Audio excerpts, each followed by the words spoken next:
ଫେବୃଆରୀ 1, 1914। ମୁଁ ତୋର ଅଭିମୁଖୀ ହେଲି, ତୁ ହିଁ ସର୍ବତ୍ର ସକଳଙ୍କ ମଧ୍ୟରେ ଏବଂ ସକଳଙ୍କ ବାହାରେ ସକଳଙ୍କ ସାରବସ୍ତୁ ତୁ, ପୁଣି ସକଳଙ୍କ ଠାରୁ ଦୂରରେ ତୁ। ସମସ୍ତ ଶକ୍ତି ଘନୀଭୂତ ହୋଇଛି ତତେ ହିଁ କେନ୍ଦ୍ର କରି।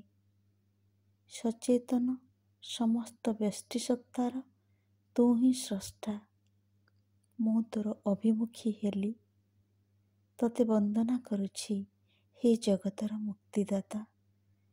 ତୋ ଦିବ୍ୟ ପ୍ରେମ ସହ ମିଶି ଏକ ହୋଇଯାଇ ମୁଁ ଦୃଷ୍ଟିପାତ କରୁଛି ପୃଥିବୀ ଉପରେ, ତାର ଜୀବ ସକଳଙ୍କ ଉପରେ। ଦେଖୁଛି ଏହି ପଦାର୍ଥର ସ୍ତୂପ କିପରି ନିୟତ ରୂପ ଗ୍ରହଣ କରୁଛି, ବିନାଶ ପାଉଛି ଏବଂ ପୁଣି ନୂତନ ରୂପେ ଗଠିତ ହେଉଛି। ବହୁର ସମାବେଶରେ ଏଇ ଯେଉଁ ସ୍ତୂପ ଗଢ଼ି ଉଠେ, ପୁଣି ତତ୍କ୍ଷଣାତ୍ ମିଳାଇଯାଏ।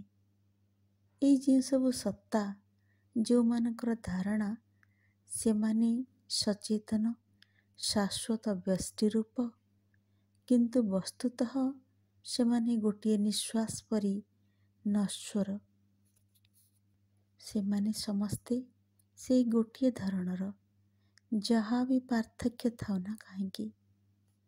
ସେମାନେ ସମସ୍ତେ ଚିରଦିନ ପୁନଃ ପୁନଃ ପ୍ରକାଶ କରି ଚାଲିଛନ୍ତି ସେଇ ଏକ ହିଁ ପ୍ରକାରର ସବୁ କାମନା, ସେଇ ଏକ ହିଁ ପ୍ରକାରର ସବୁ ପ୍ରେରଣା, ଏକ ହିଁ ପ୍ରକାରର ତୃଷ୍ଣା, ସେଇ ଏକ ହିଁ ପ୍ରକାରର ସବୁ ଅଜ୍ଞାନାଚ୍ଛନ୍ନ ପ୍ରମାଦ।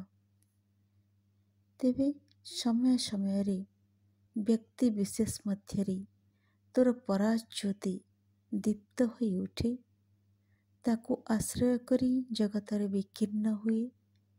ସେତେବେଳେ କିଛି ବୁଦ୍ଧି, କିଛି ଜ୍ଞାନ, କିଛି ନିଃସ୍ୱାର୍ଥ ନିଷ୍ଠା, ବୀରତ୍ୱ ଓ କାରୁଣ୍ୟ ବହୁ ହୃଦୟରେ ପ୍ରବେଶ କରି ମସ୍ତିଷ୍କର ରୂପାନ୍ତର ଘଟାଏ।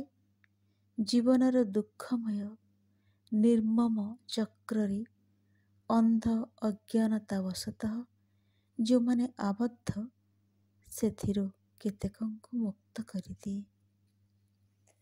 କିନ୍ତୁ ନାଗରିକ ଜୀବନ ତଥାକଥିତ ସଭ୍ୟତା ମନୁଷ୍ୟକୁ ଆଜି ଯେଉଁ ନିଦାରୁଣ ମତିଭ୍ରମ ଭିତରେ ବୁଡ଼ାଇ ରଖିଛି, ସେଥିରୁ ସେମାନଙ୍କୁ ଉଦ୍ଧାର କରିବାକୁ ହେଲେ ଏ ଦିଗରେ ଅତୀତରେ ଯାହା ସବୁ ହୋଇଛି, ତାଠାରୁ କେତେ ମହତ୍ତର ଐଶ୍ୱର୍ଯ୍ୟ, କେତେ ଉତ୍ତୁଙ୍ଗ ମହିମା ଓ ଜ୍ୟୋତିର ଆବଶ୍ୟକ ନ ହେବ।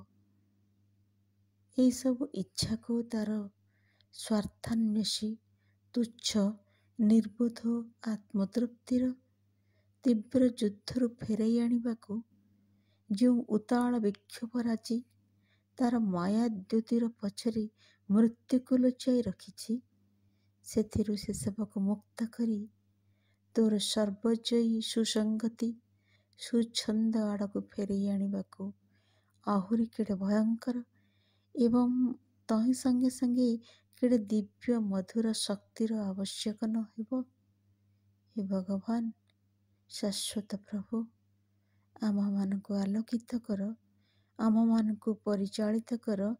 ତୋର ଦିବ୍ୟ ବିଧାନର ପ୍ରତିଷ୍ଠା ଏବଂ ତୋ ଦିବ୍ୟ କର୍ମର ସିଦ୍ଧି ନିମନ୍ତେ ଆମମାନଙ୍କୁ ପଥ ଦେଖାଅ। ନୀରବରେ ମୁଁ ତୋର ପୂଜା କରି, ଭକ୍ତି ସମାହିତ ଚିତ୍ତରେ ମୁଁ ତୋତେ ଶୁଣିବା ପାଇଁ ପ୍ରତୀକ୍ଷା କରି ରହିଛି।